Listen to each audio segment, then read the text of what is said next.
कोई भी सपना साकार करने के लिए सबसे जरूरी है सही कोच का होना। चुनिए Yogendra Sahu classes first rank को और करे अपने CG व्यापम CGPSC का सपना साकार। Download the app now. नमस्कार, जय जोहार। क्या आप भी गवर्नमेंट एग्जाम्स की तैयारी करना चाहते हैं? क्या आप भी मेमोरी टेक्निक्स और ट्रिक्स के जरिए बहुत ही कम समय में स्मार्ट स्टडी करना चाहते हैं? क्या आप चाहते हैं कि CG व्यापम टॉपर आपको पढ़ाए? तो डाउनलोड करिए योगेंद्र साहू क्लासेस ऐप। यहाँ 10 से अधिक गवर्नमेंट एग्जाम्स क्रैक करने वाले और CG व्यापम टॉप करने वाले योगेंद्र सर CGPSC और CG व्यापम के अंतर्गत होने वाले सभी एग्जाम्स की तैयारी कराए। तो डाउनलोड करिए Yogendra Sahu classes app to be the best, learn from the best.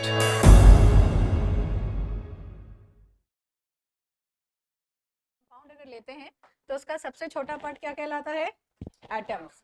ठीक है, एटम मतलब वो पार्ट जो कि फिर से डिवाइड नहीं हो सकता। ठीक, तो काफी टाइम तक ये कंसेप्ट चलता रहा जिसको हम पढ़ते हैं डेल्टन्स एटॉमिक थ्योरी। ठीक है, एटम वर्ड किसने दिया था? जॉन डेल्टन ने। उन्होंने ये बोला कि कोई भी अगर कंपाउंड ले रहे हैं या यौगिक ले रहे हैं तो उसका सबसे छोटा पार्ट क्या कहलाता है? परमाणु। ठीक है, और जो परमाणु है वो फिर से डिवाइड नहीं होता। लेकिन बाद में ये कंसेप्ट जो था वो रॉन्ग हुआ।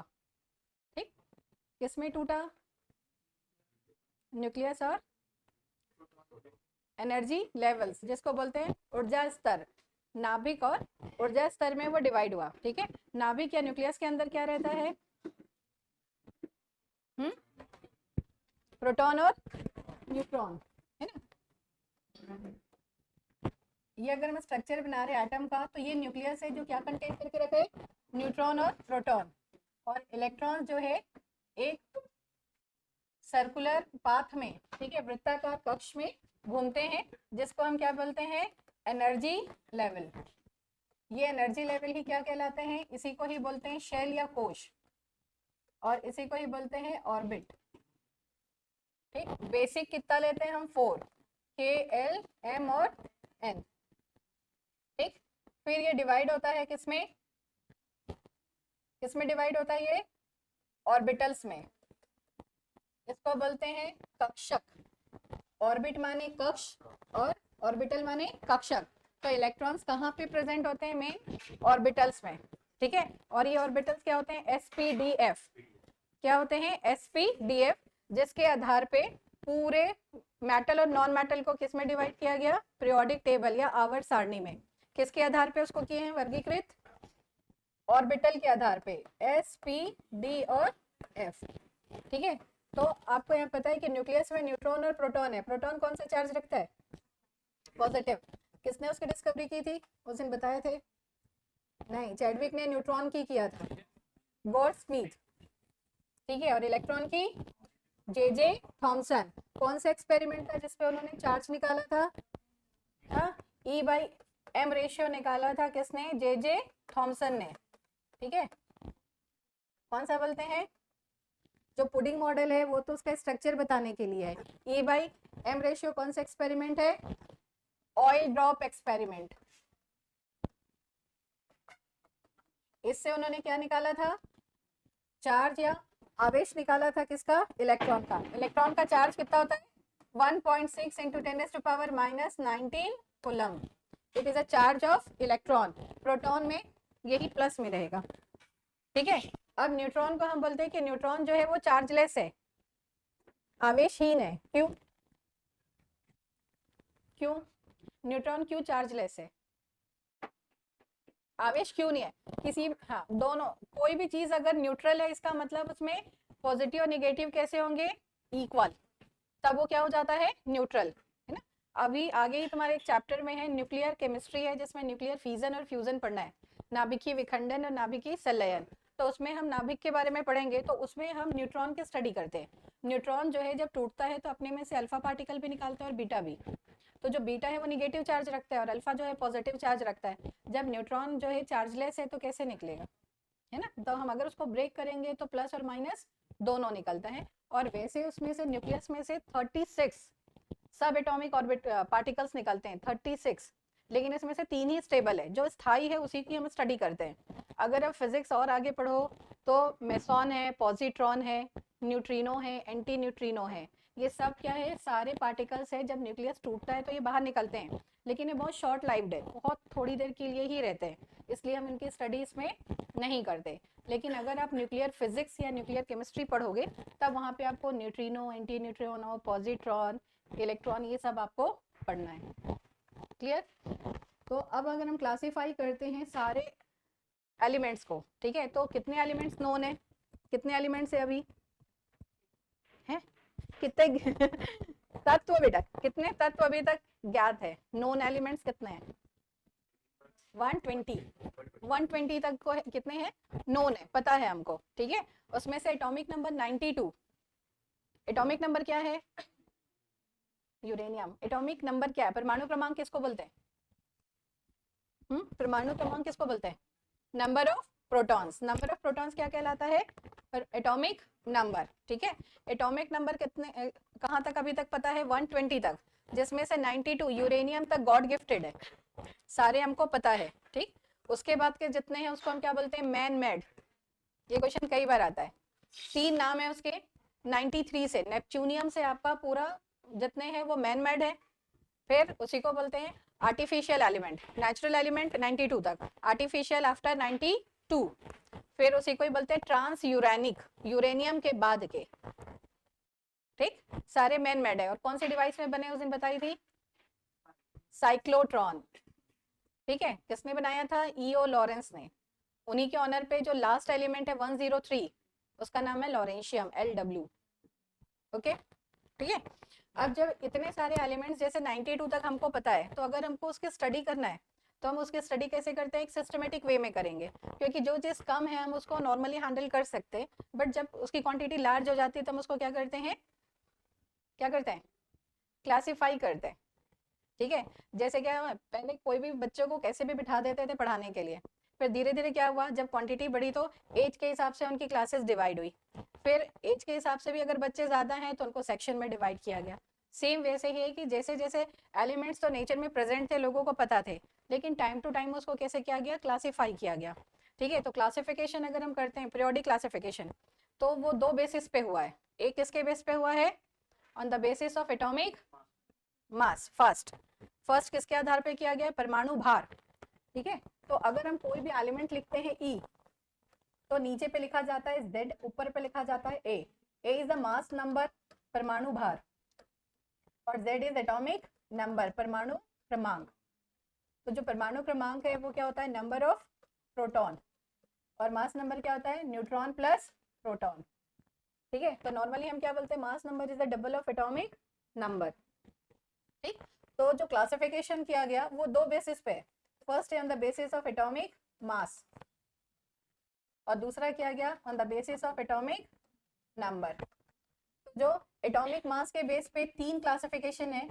फर्स्ट को बोलते हैं डोबेनियर ट्रायड्स, सेकेंड था न्यूलैंड्स लॉ ऑफ ऑक्टेव्स,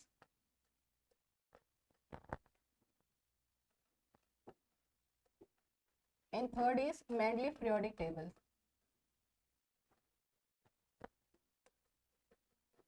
और एटॉमिक नंबर के बाद है मॉडर्न पीरियोडिक टेबल, ठीक। अब ये जो एटॉमिक मास के बेस पे किया गया है, जो जो जिसने जिसने बनाया था उन्हीं के ऑनर पे उनका नाम दिया गया, उन्हीं के सम्मान में। जैसे डोबेनियर ट्रायड्स, ट्रायड मतलब होता है ग्रुपिंग ऑफ 3 एलिमेंट्स। 3 एलिमेंट्स का ग्रुप क्या कहलाता है? ट्रायड।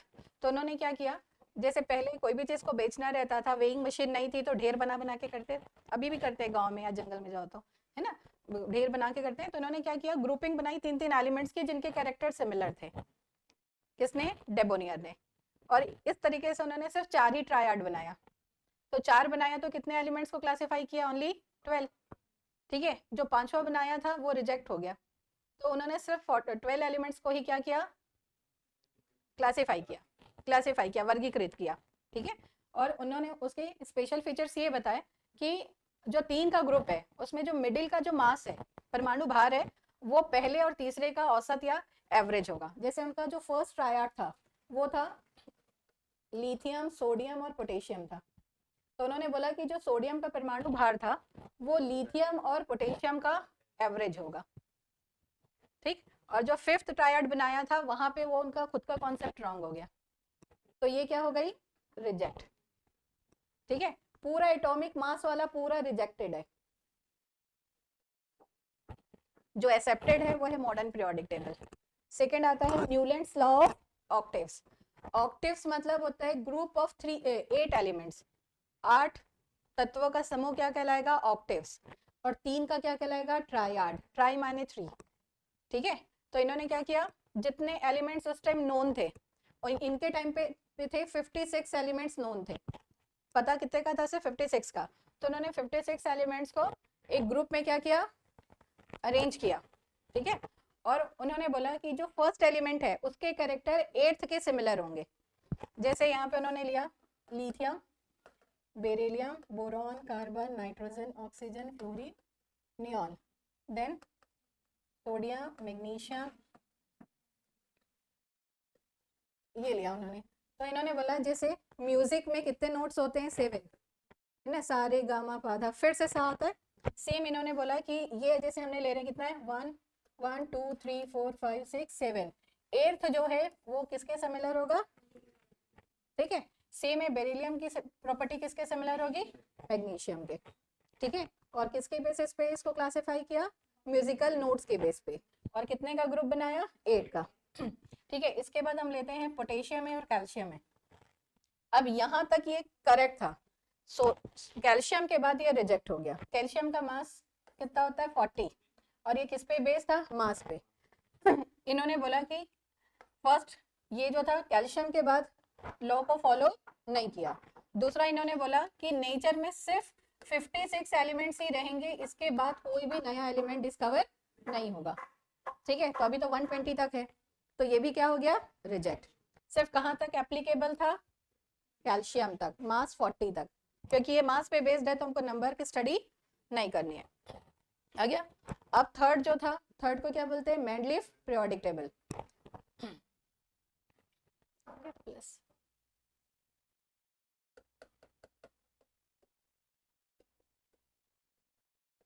इनके टाइम पे ज्ञात तत्व कितने थे, नॉन एलिमेंट्स। ये क्वेश्चंस आते हैं, किसके टाइम पे कितने थे।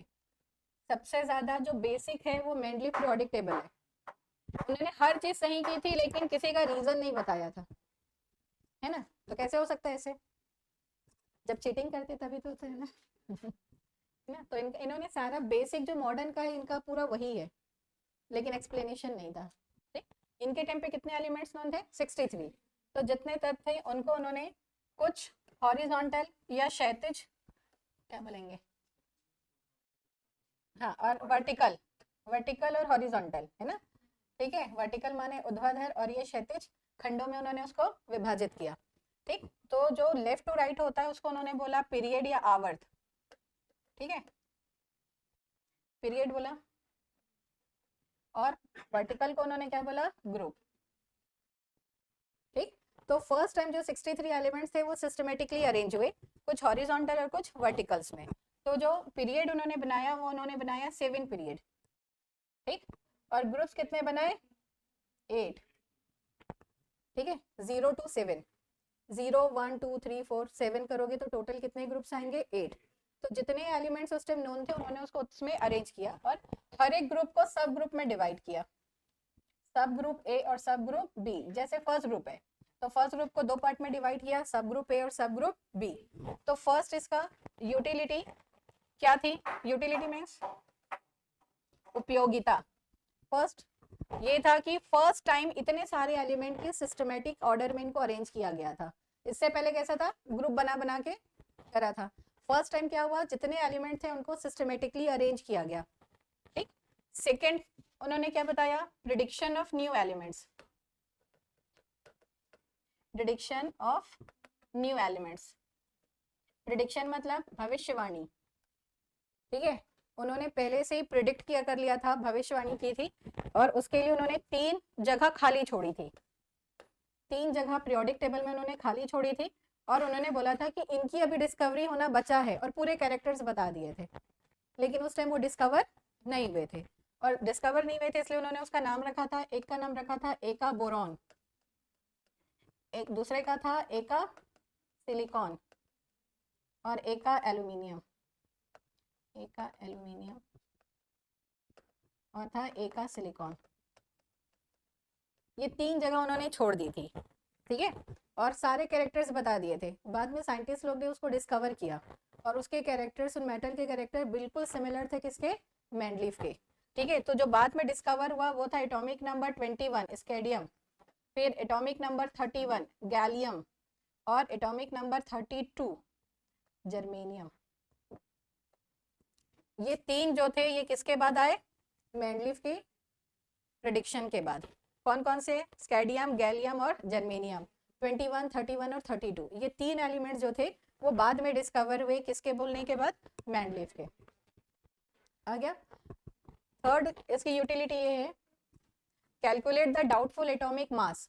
इन्होंने सारे एलिमेंट्स के मास के आधार पे उसको अरेंज किया था। जिसका मास कम था उसको पहले रखा था, जिसका ज्यादा था उसको बाद में। तो अगर कहीं भी डाउट होता था कि कोई भी एलिमेंट का मास क्या होगा तो किसको निकाल के देख लेते थे, पीरियोडिक टेबल को, किसके, मैंडलीव्स के। हो गया। अब इसका ड्रॉबैक, कमी क्या थी इसमें, ठीक। फर्स्ट ड्रॉबैक ये था, no position of hydrogen. Drawback या कमी, नो पोजीशन ऑफ हाइड्रोजन। इन्होंने हाइड्रोजन को कोई पोजीशन नहीं दी थी। क्यों नहीं दी थी, तुमको पता है?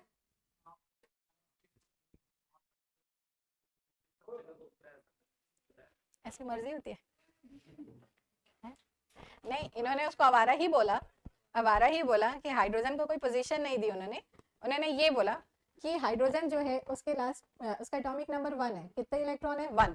तो ये एक इलेक्ट्रॉन दे भी सकता है और ले भी सकता है। जब देगा तो +1 होगा और जब लेगा तो -1। तो जब +1 होगा तो +1 जो है वो फर्स्ट ग्रुप है, जिसको क्या बोलते हैं, क्षारीय धातुएं या एल्कली मेटल। तो उसकी मर्जी, जब वो देगा तो एल्कली में रह सकता है और जब लेगा तो हेलोजन में रह सकता है।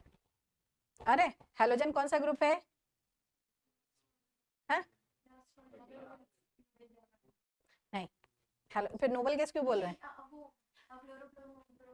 देखो, अगर देगा तो +1 है, मींस फर्स्ट ग्रुप है एल्कली मेटल, और लेगा तो -1 7 हेलोजन। मैंडलीफ में जो 7th ग्रुप है वो मॉडर्न में 17 है, ठीक है।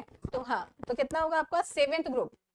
इसलिए उन्होंने बोला आवारा है, उसकी मर्जी, जब उसका देने का मन होगा तो फर्स्ट ग्रुप में रहेगा और जब लेने का मन होगा तो हैलोजन में रहेगा। इसलिए उसको कोई पोजीशन उन्होंने नहीं दी।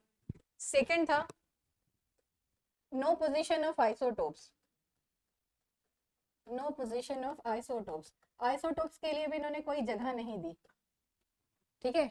What is mean bye isotopes, समस्थानिक। क्या होता है समस्थानिक, मतलब हाँ, जिसका परमाणु क्रमांक समान रहता है और भार अलग अलग रहेगा, है ना। तो जैसे इसमें हम लेते हैं क्लोरीन 17 होता है, एक का मास 34 होता है और एक का 37 होता है। तो ये पीरियोडिक टेबल किस पे आधारित है, परमाणु भार पे। जितना भार अलग अलग होगा उतना ही उनको ब्लॉक देना था, तो उन्होंने ब्लॉक एक ही दिया, सिर्फ 17 में ही रखा। तो उसका मतलब क्या था, उनका ही जो लॉ था वो क्या हो गया, रॉन्ग आया। थर्ड उसका ड्रॉबैक था उनका, heavier elements are placed before lighter, before lighter element।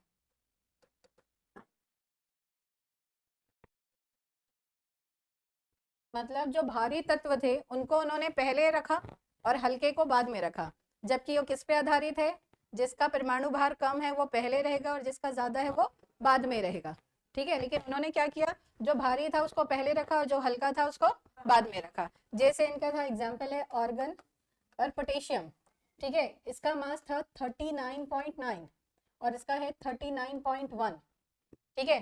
और परमाणु क्रमांक कितना है, 18 और 19, ठीक। तो उन्होंने रखा बिल्कुल ऐसे ही, आर्गन को पहले रखा, पोटेशियम को बाद में रखा। तो उनका ही लॉ यहाँ पे फिर क्या हो गया, गलत। उनके हिसाब से पहले क्या आना था, पोटेशियम, फिर कौन सा आना था, आर्गन। लेकिन उन्होंने क्या किया, पहले किसको रखा, आर्गन को, और बाद में किसको रखा, पोटेशियम को। समझ आ रहा है रमेश्वर? आज हिंदी कौन है रमेश? अच्छा, नहीं आया है। नाम क्या है, अनुज। तो वो कौन है, एक और अनुज अंदर, विकास। इतना आया समझ में? अब उसके बाद है फोर्थ है डिफरेंट एलिमेंट्स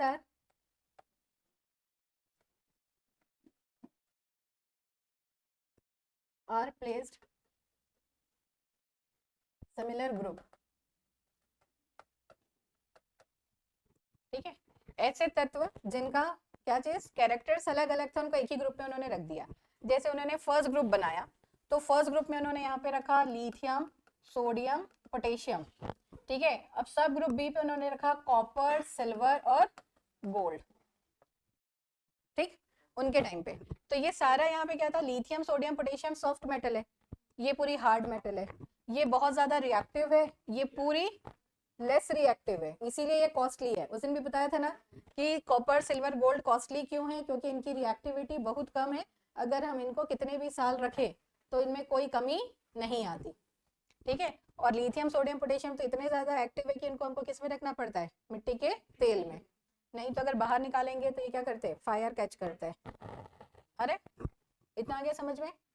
अब ये पूरा क्या था, लास्ट आपका Mendeleev periodic table. Mendeleev periodic table के टाइम पे नॉन एलिमेंट्स कितने थे मेंडलीव के टाइम पे, 63। किसके आधार पे वर्गीकृत किया, परमाणु भार, जिसका भार कम था उसको पहले और जिसका भार ज्यादा था उसको बाद में। ठीक है, नेक्स्ट है जितने भी एलिमेंट्स थे 63 उनको कुछ हॉरिजॉन्टल लाइन और कुछ वर्टिकल लाइंस में उन्होंने क्या किया, डिवाइड किया। हॉरिजॉन्टल लाइन को क्या कहा, पीरियड, उसमें कितने थे 7 और ग्रुप्स कितने थे 8, 0 to 8। 0 ग्रुप में पूरी नोबल मेटल्स को रखा और फिर 7th में हैलोजेंस को रखा। ठीक, उसके बाद इसकी फर्स्ट यूटिलिटी ये थी कि फर्स्ट टाइम सिस्टमेटिक स्टडी हुई सारे एलिमेंट्स की। सेकंड क्या था, प्रेडिक्शन ऑफ न्यू एलिमेंट्स। उन्होंने अपने टाइम पे जब क्लासिफाई किया तो 3 जगह को खाली छोड़ दिया और बोला कि इनमें अभी डिस्कवरी होना इन एलिमेंट्स की बचा है और उनके कैरेक्टर्स बता दिए। बाद में जब न्यू एलिमेंट डिस्कवर हुआ तो उनका देखा कि उसके कैरेक्टर्स किसके सिमिलर थे, मेंडलीफ ने जो बताया था उसके आधार पे कौन कौन सा निकला, एटॉमिक नंबर 21 स्कैडियम, गैलियम और जर्मेनियम। गैलियम की एक और स्पेशलिटी है, क्या है,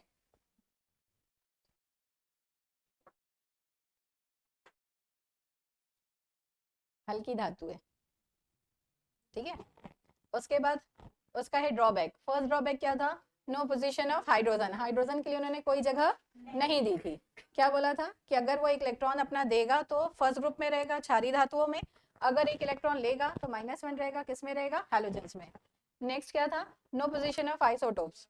ठीक, आइसोटोप्स मतलब जिसका एटॉमिक नंबर सेम है और मास अलग अलग है, तो ये मास पे बेस्ड है, तो जितने आइसोटोप्स होंगे उतने ही उनको क्या देना था, ब्लॉक्स या पोजीशन देनी थी, जो उन्होंने नहीं दी। नेक्स्ट है heavier elements are placed before lighter elements. जिसका भार ज्यादा था उसको उन्होंने पहले रखा और जिसका भार कम था उसको बाद में रखा। ठीक है, और लास्ट आपका है कि ऐसे एलिमेंट जिनके कैरेक्टर्स अलग अलग थे, जिनके गुण अलग अलग थे, उनको एक ही समूह में या एक ही ग्रुप में रखा। अब ये पूरे ड्रॉबैक को किसने ठीक किया, मॉडर्न पीरियोडिक टेबल में।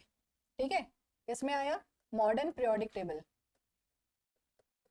Given by H Moseley. ठीक है, मोस्ले ने किस पे बेस था, किस पे आधारित है, एटॉमिक नंबर। ठीक है, ये एक्सेप्टेड है। अब इन्होंने दिमाग से काम किया, बस मास को हटा दिया, नंबर को डाल दिया, है ना, जैसे चेस खेलते तो होता है ना, एक ही से पूरा ठीक हो जाता है।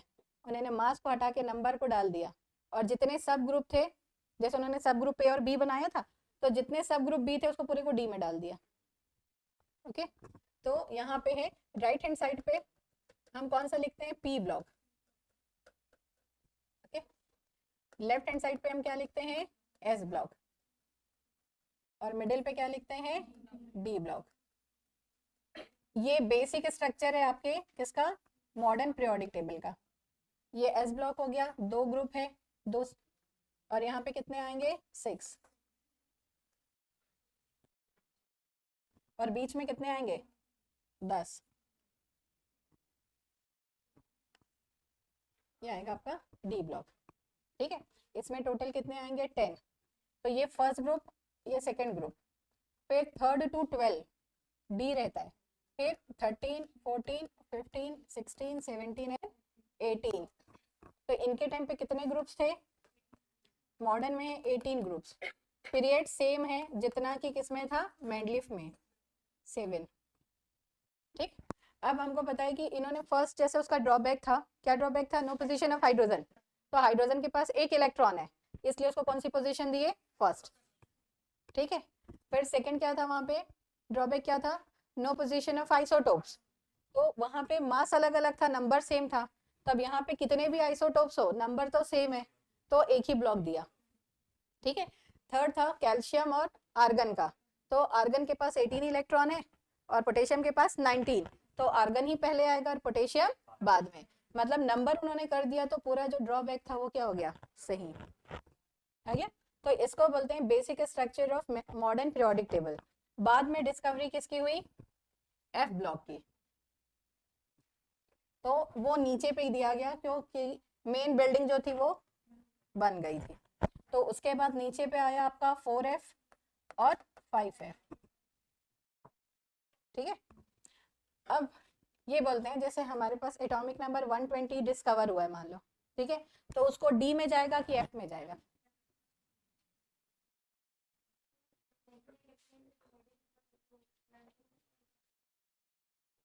नहीं एक क्वेश्चन है एनसीईआरटी में कि एक एलिमेंट है X120 अभी डिस्कवर नहीं हुआ है, अगर डिस्कवर हुआ तो वो पीरियोडिक टेबल में किस ब्लॉक में जाएगा, एस में जाएगा, पी में, डी में कि एफ में, नो डी में, डी अभी इनकम्प्लीट है, एफ कंप्लीटेड है, एफ में कितने, जैसे हम बोलते हैं कि एस ब्लॉक अगर लेते हैं तो एस का जनरल फॉर्मूला भी याद रखो, सामान्य सूत्र, ठीक है, NS122, एन जो है वो ये कोशों की संख्या है, नंबर ऑफ ऑर्बिट और शेल एन। ठीक है, तो क्या लेते हैं NS122, मतलब एक फर्स्ट ग्रुप हुआ और ये सेकंड, फिर हम लेते हैं पी ब्लॉक का जनरल फॉर्मूला NP126, तो पहला एक वर्ग होगा और अधिकतम कितने होंगे, 6। ठीक, तो इन दोनों को हम बोलते हैं टिपिकल एलिमेंट, सामान्य तत्व, टिपिकल मतलब होता है नॉर्मल या सामान्य। ठीक है, तो एस और पी को हम क्या बोलते हैं, सामान्य तत्व बोलते हैं। फिर हम जाएंगे डी में, डी का फॉर्मूला कैसे लेते हैं, n-1 D1 to 10। ठीक है, मतलब एस और पी से एक कम, कौन से में जाएगा, डी में, अरे नहीं आया, NP1 to 6, टिपिकल 6 है बेटा, 6, इसमें न्यूनतम 1 है और अधिकतम 10 है। फिर हम लेते हैं एफ, एफ का फॉर्मूला है n-2 F1 to 14, 1 to 14, अरे ठीक है, तो इसको बोलते हैं हम, डी को बोलते हैं संक्रमण तत्व। अगर आप पीरियोडिक टेबल देखोगे तो वहां पे साइड में ये लिखा हुआ है, ठीक है, तो इन दोनों को टिपिकल बोलते हैं, इनको बोलते हैं ट्रांजिशन एलिमेंट। ठीक है, ट्रांजिशन मतलब होता है, क्या होता है, संक्रमण, जो चीज फैलती है या ट्रांसफर होती है, ट्रांसफर को ट्रांजिशन बोलते हैं। ठीक है, जैसे पहले लोग बोलते थे ना कहाँ ट्रांसफर हुआ, आजकल क्या बोलते हैं, कहाँ ट्रांजिशन हुआ। ठीक, तो ट्रांजिट होना माने चेंज होना, तो इनमें वैलेंसी जो है, संयोजकता बदलती है करके, इनको क्या बोलते हैं, ट्रांजिशन एलिमेंट। अब उसके बाद आता है आपका inner transition element, inner transition element, D block, F block, अंतरा संक्रमण तत्व बोलते हैं शायद, संक्रमण तत्व, इनर ट्रांजिशन एलिमेंट, इसमें आता है 4F और 5F। 4F को बोलते हैं, क्या बोलते हैं, नाम पता है, क्या बोलते हैं, लेंथेनाइड्स, और 5F को क्या बोलते हैं। अब देखो, जो लेंथेनाइड्स किसमें बोलते हैं, आफ्टर लेंथेनम, लेंथेनम के बाद आने वाले तत्व क्या कहलाते हैं, लेंथेनाइड्स। मतलब जो लेंथेनम है वो आपका कौन सा है, लेंथेनम का परमाणु क्रमांक है 57, इसके बाद आता है सीरियम, सीरियम से ल्यूटीटम Lu 71, 58 से 71 जो है वो लेंथेनाइड्स है, जाना है हाँ। ठीक है, सीरियम कितना है 58, 58 से 71 तक। ठीक है, तो यहाँ तक कितने तत्व हो जाते हैं, 14। तो ये याद रखना कि लेंथेनाइड स्टार्ट होता है सीरियम से, कई लोगों को लगता है लेंथेनाइड्स लिखा है तो कहाँ से स्टार्ट होगा, लेंथेनम से, लेकिन लेंथेनम कौन सा है, डी ब्लॉक एलिमेंट है। अगर पीरियोडिक टेबल देखोगे तो यहाँ पे 57 लिखा है, फिर इसके बाद जर्कोनियम लिखा है, ये 72 है सीधा, 57 के बाद 72 लिखा है। क्यों? क्योंकि उसके अंदर पूरे एफ जाएंगे 14, फिर उसके बाद 15 आ जाता है।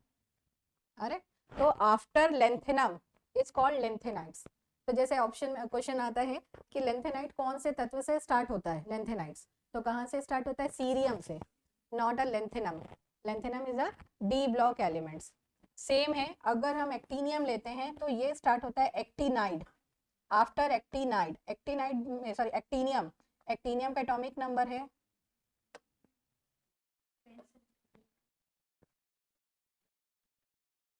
एक्टिनियम है 89, तो ये स्टार्ट होता है थोरियम 90 से, कि जैसे सीरियम 58 था, थोरियम 90 से रहता है LW, लॉरेंशियम 103, और ये ल्यूटीटम 71। अरे तो ये जो एक्टिनियम है कौन सा एलिमेंट है?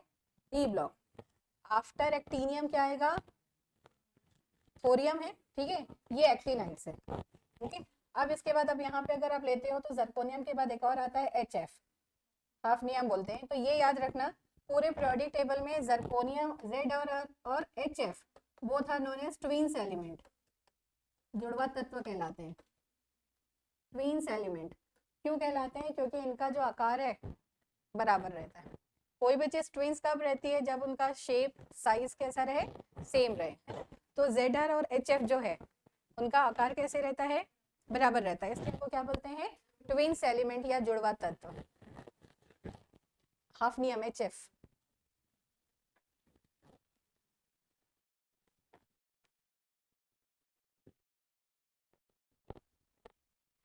अब देखो पूरे पीरियोडिक टेबल में हमको धातु या मेटल कहाँ पे मिलती है? कौन कौन से ब्लॉक में मिलती है? हाँ, और कहाँ कहाँ रहेगी? एक S में रहेगी और एक D में रहेगी, ठीक है। तो S ब्लॉक की जितनी भी तत्व है वो क्या कहलाते हैं? सक्रिय धातु, एक्टिव मेटल्स, ठीक है। वो पूरे एक्टिव है और उनमें ना मेटल की लेकिन कोई प्रॉपर्टी नहीं होती जो कि फिजिकल प्रॉपर्टी होती है। फिजिकल प्रॉपर्टी मतलब भौतिक गुण क्या होते हैं? धातु हम किसको बोलते हैं?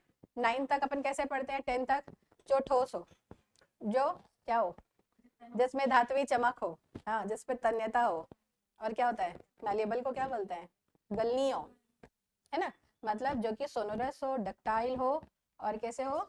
लश्रस हो, मेटेलिक लश्र, शाइन करे, हाँ, उसको बोलते हैं, क्या बोलते हैं? अभी बताइए। तन्यता नहीं, मैलिएबिलिटी मतलब गलना बेटा, समझ आ गया ना? वो उसकी फिजिकल प्रॉपर्टी, फिजिक मतलब आउटर, ठीक है। लेकिन ये जो मेटल्स है एस ब्लॉक की, इनमें कोई ये प्रॉपर्टी नहीं होती, इतनी सॉफ्ट होती है कि चाकू से कट जाती है। तो पहले ही हट गया कि सॉलिड नहीं है। सेकेंड हम क्या बोलते हैं? इसको खींच के हम तार बना सकते हैं, ठीक है। डक्टिलिटी वो होती ही नहीं है, क्योंकि बाहर निकालो तो जलने लगते हैं। जब जो प्रॉपर्टी मेटल की हम लेते हैं बेसिक, वो कुछ नहीं है, सिर्फ वो मेटल क्यों है? बिकॉज 10th के बाद हम क्या बोलते हैं? मेटल को कैसे डिफाइन करते हैं? हाँ, कैसे कहते हैं? वो तो सॉलिड होते, ठोस होता है, किसको बोलते हैं? विद्युत धनात्मक तत्व क्या कहलाते हैं? धातु। Electropositive elements are called metals. तो सिर्फ वो इलेक्ट्रोपॉजिटिव है, अपना इलेक्ट्रॉन को लॉस करते हैं, इसीलिए सिर्फ धातु है। बाकी मेटल की कोई प्रॉपर्टी एस ब्लॉक में नहीं होती, so it is called false metal, not a true metal, ठीक है। पूरे जो ट्रू मेटल्स है वो किस में आएंगे? डी ब्लॉक में। जैसे आयरन है, कॉपर है, गोल्ड है, प्लैटिनम है, सब किस में आएंगे? डी ब्लॉक में, ठीक है। तो एस ब्लॉक की प्रॉपर्टी अपन कैसे लेते हैं? Properties of S block.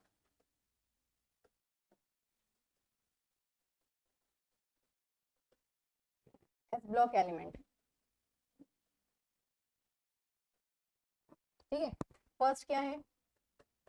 Active metal है, सक्रिय धातुएं हैं, इसलिए इनको किस में डीप करके रखते हैं? मिट्टी के तेल में, ठीक है। पूरे सॉलिड है, सॉलिड है तो कौन सा बॉन्ड बनाते हैं बेटा? Ionic bond. कौन सा बॉन्ड बनाएंगे? आयनिक बॉन्ड, ठीक है। अब जिसमें आयनिक बॉन्ड बनता है उसका गलनांक और कथनांक MP and BP, melting point and boiling point, high, उच्च होगा, ठीक है। मेल्टिंग एंड बॉइलिंग पॉइंट क्या होगा, high. Fourth, good conductor of heat and electricity, विद्युत के सुचालक, good conductor of heat and electricity,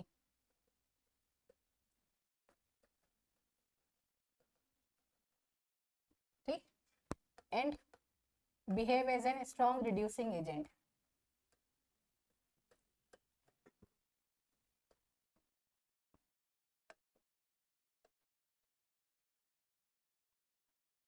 प्रबल अपचायक होते हैं एस ब्लॉक के तत्व, ठीक है।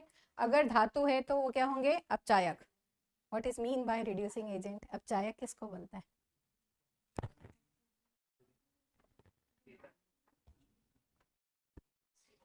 थोड़ी देर फैन ऑन करो तो बहुत गर्मी लगे, कर लो। कहाँ है फैन? बताओ, रिड्यूसिंग एजेंट हाँ किसको बोलते हैं, अपचायक।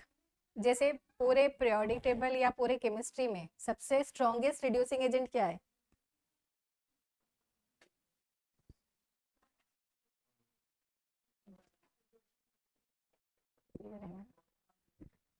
बताओ, सबसे प्रबल अपचायक क्या लेते हैं पूरी केमिस्ट्री में?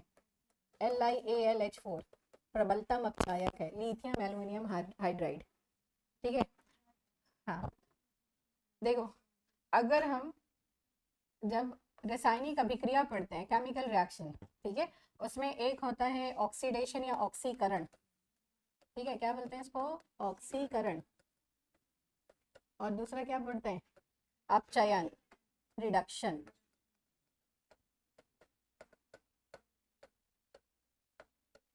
ठीक। तो ऑक्सीकरण मतलब होता है लॉस ऑफ इलेक्ट्रॉन, इलेक्ट्रॉन का निकलना। अभी मैं हाइड्रोजन और ऑक्सीजन के बेस पे नहीं कर रही हूँ, मॉडर्न में किसके बेस पे करते हैं, on the basis of electrons. तो लॉस ऑफ इलेक्ट्रॉन जो इलेक्ट्रॉन्स को निकालता है।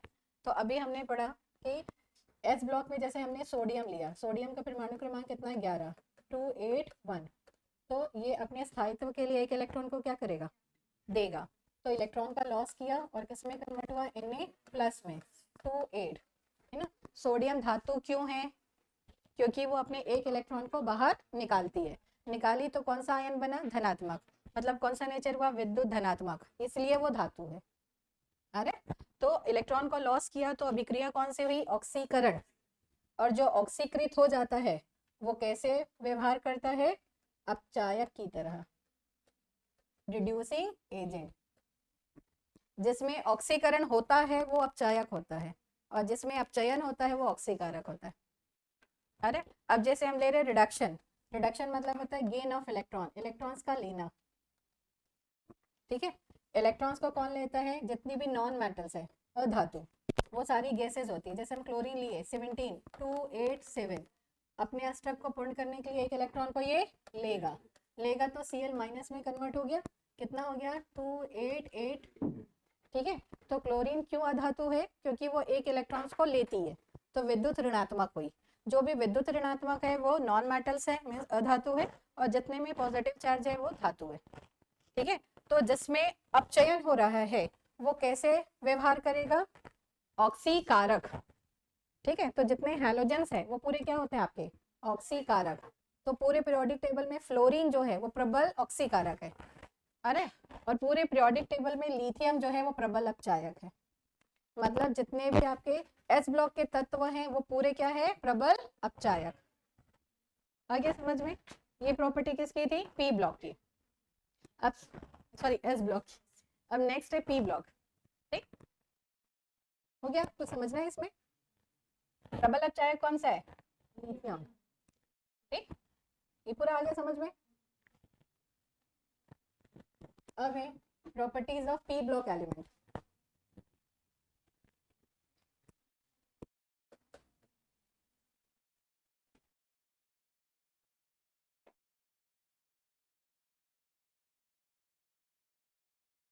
तो पी ब्लॉक में कुछ मेटल्स भी होंगे और कुछ नॉन मेटल्स भी, ठीक है। तो 13 तक जिस पे चार्ज प्लस है, जिसकी संयोजकता वैलेंसी पॉजिटिव है, ठीक है, तो वो कैसे होते हैं, मेटल या धातु। जिस पे कौन सा चार्ज होगा, नेगेटिव, वो सारे क्या होंगे, नॉन मेटल। जैसे हम पी ब्लॉक में कौन कौन सा ग्रुप लेते हैं, 13, 14, 15, 16, 17 और 18। ठीक है, P13 को बोलते हैं बोरॉन फैमिली, क्योंकि फर्स्ट एलिमेंट कौन सा है इसमें, बोरॉन, फिर कार्बन, फिर नाइट्रोजन, ऑक्सीजन, फ्लोरीन और नियॉन होते हैं। तो इसको बोलते हैं बोरॉन फैमिली, कार्बन फैमिली। तो यहाँ पे पॉजिटिव है वैलेंसी, तो ये मेटलिक बिहेवियर शो करेगा। फिर ये प्लस माइनस है 4, जैसे ये +3 था, ये +-4 है, तो +-4 है मतलब आधा धातु है और आधा अधातु है। इसमें मेटेलॉइड्स आते हैं, जैसे फिजिक्स में आपने सेमीकंडक्टर पढ़ा होगा, तो सेमीकंडक्टर जर्मेनियम और सिलिकॉन लेते हैं। ठीक है, तो जर्मेनियम और सिलिकॉन जो है वो नेचुरल सेमीकंडक्टर है, क्यों, क्योंकि उसमें दोनों कैरेक्टर होते हैं, आधा देर तक करंट पास होगा और आधे देर तक करंट पास नहीं होगा, है ना। तो अभी की जो एज है वो सब किस पे बेस्ड है, आपके सेमीकंडक्टर पे। जैसे मोबाइल चार्ज करते हो ना, एक टाइम तक ही चार्ज होता है, उसके बाद आप कितना भी करंट दो वो वर्किंग में नहीं होता। फिर यहाँ पे लेते तो कैसा होता है, नाइट्रोजन से -3, -2, -1 और 0, तो ये पूरे नॉन मेटल्स है, और ऊपर के मेटल देन मेटेलॉइड्स आ गया। तो यहाँ से इसको बोलते हैं, नाइट्रोजन फैमिली का एक नाम है पिनेकोजन, या पिनकोजन मतलब होता है सफोकेटिंग एजेंट।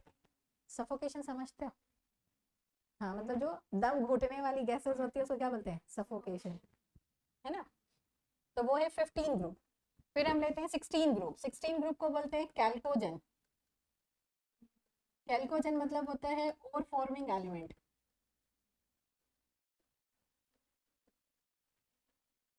और मतलब समझते हो, अयस्क, हाँ, तो जितने अयस्क है हमको अर्थ क्रस्ट पे मिलते हैं किस फॉर्म में, या तो ऑक्साइड मिलते हैं, है ना, या सल्फाइड मिलते हैं।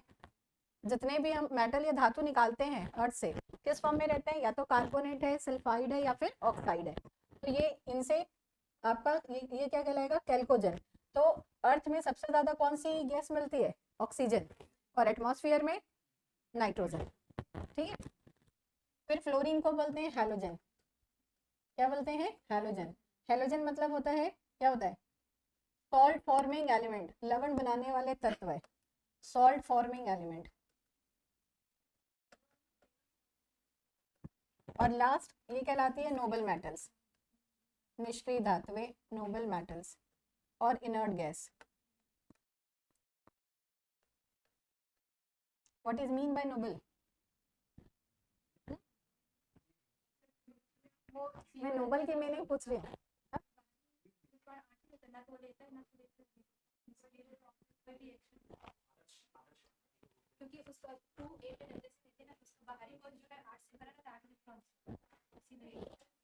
मैं नोबल मेटल पूरा नहीं पूछी, what is mean by noble ये पूछी।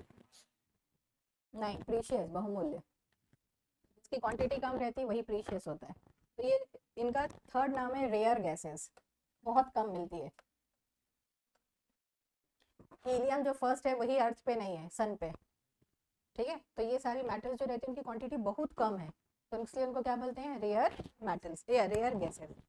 क्लियर हो गया। तो यहाँ पे अगर हम पी ब्लॉक के लेते हैं तो फर्स्ट हमारे आधे मेटल्स है और आधे नॉन मेटल्स है। कौन सा बॉन्ड का फॉर्मेशन करते हैं, कोवेलेंट बॉन्ड। कौन सा बॉन्ड बनाएंगे, कोवेलेंट।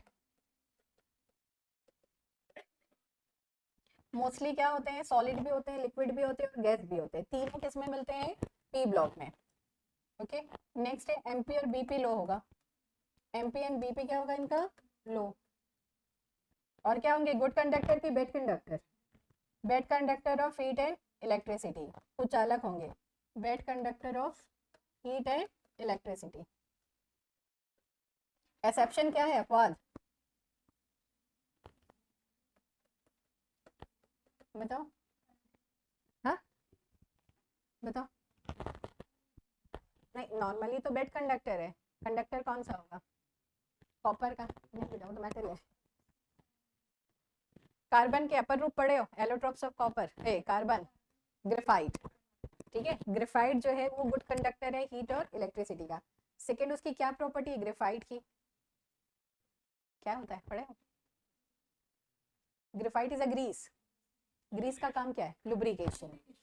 ठीक है, लुब्रिकेशन के फॉर्म में कौन यूज होगा, ग्रेफाइट।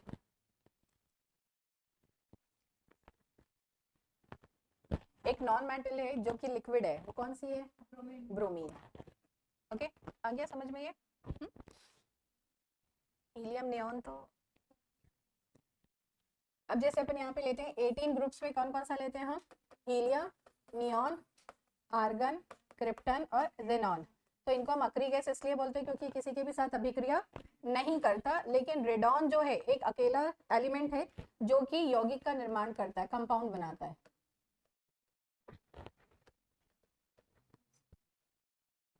जेनॉन बस अकेला है जो किसका निर्माण करता है? यौगिक का।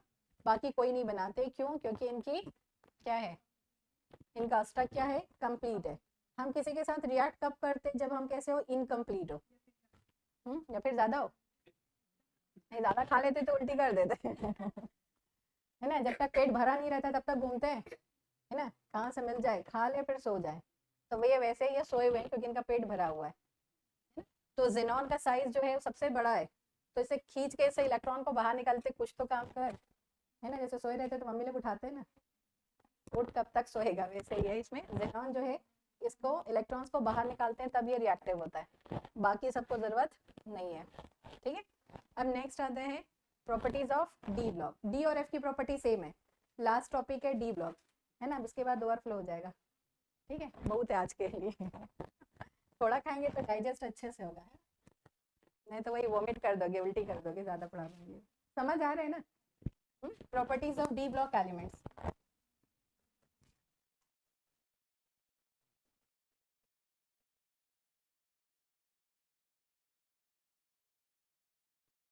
क्या कहलाते हैं? Inner transition elements. और ट्रू मेटल्स इसी में आएगी। और कौन सा बॉन्ड बनाते हैं? मेटेलिक बॉन्ड, धात्विक बंध। मेटेलिक बॉन्ड एन कौन सा बॉन्ड बनाता है बेटा? Coordinate bond. कोऑर्डिनेट मतलब उपसह संयोजक बंध। कौन सा बंध बनाएगा? कोऑर्डिनेट। और मेन है धात्विक बंध बनाता है मेटेलिक बॉन्ड। अब जब ये ट्रू मेटल्स है तो इनका एम्पियर बीपी हाईएस्ट होगा। क्या चीज? मेल्टिंग गलनांक और कथनांक, एंड बीपी क्या होगा? हाईएस्ट। ठीक, नेक्स्ट है फॉर्मेशन ऑफ कॉम्प्लेक्स। यौगिक बनाएंगे, यौगिक का बनना, फॉर्मेशन ऑफ कॉम्प्लेक्स। नेक्स्ट है फॉर्मेशन ऑफ कलर्ड कंपाउंड।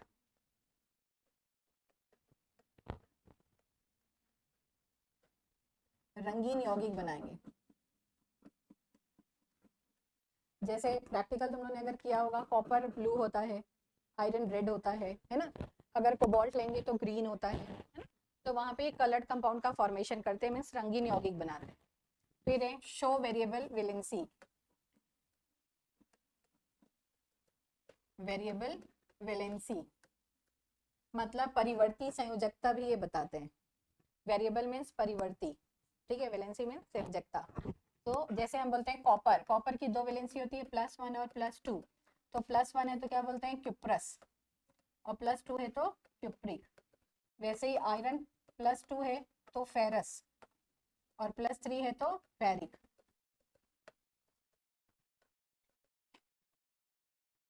ठीक, किसका निर्माण करते हैं? Alloy, formation of alloy. Alloy मतलब मिश्र धातु। ठीक है, तो डी ब्लॉक के तत्व ही क्यों मिश्र धातु बनाते हैं? एस ब्लॉक के क्यों नहीं बनाते? मिश्र धातु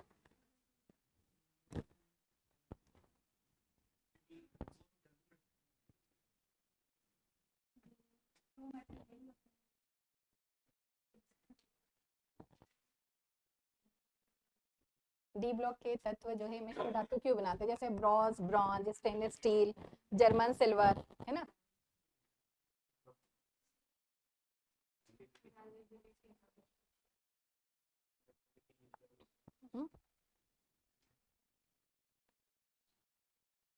जिसका साइज सेम होता है वही अच्छे से मिश्र होते हैं। मतलब मिक्स करना, मिश्र माने क्या होता है? मिक्स करना होता है। तो मिक्स हम किसको अच्छे से कर सकते हैं? जिनके कैरेक्टर सेम होंगे। तो इनमें क्या होता है? साइज जो है वो सेम होता है लगभग। तो साइज सेम होता है इसलिए उनको मिक्स करना क्या हो जाता है? इजी।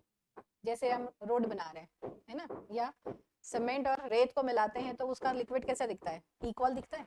अगर वहीं पे हम क्या करते हैं? बड़ा बड़ा पत्थर डाल दें तो बड़ा खाबड़ा हो जाएगा, है ना। ठीक है, तो मिश्र धातुएं नॉर्मली किसके बनाते हैं? जिनका साइज सेम होता है, लेकिन जिसका अनइक्वल होता है उसकी भी बनाते हैं, बट वो किस काम के लिए आता है? फिजिक्स में पढ़ा होगा।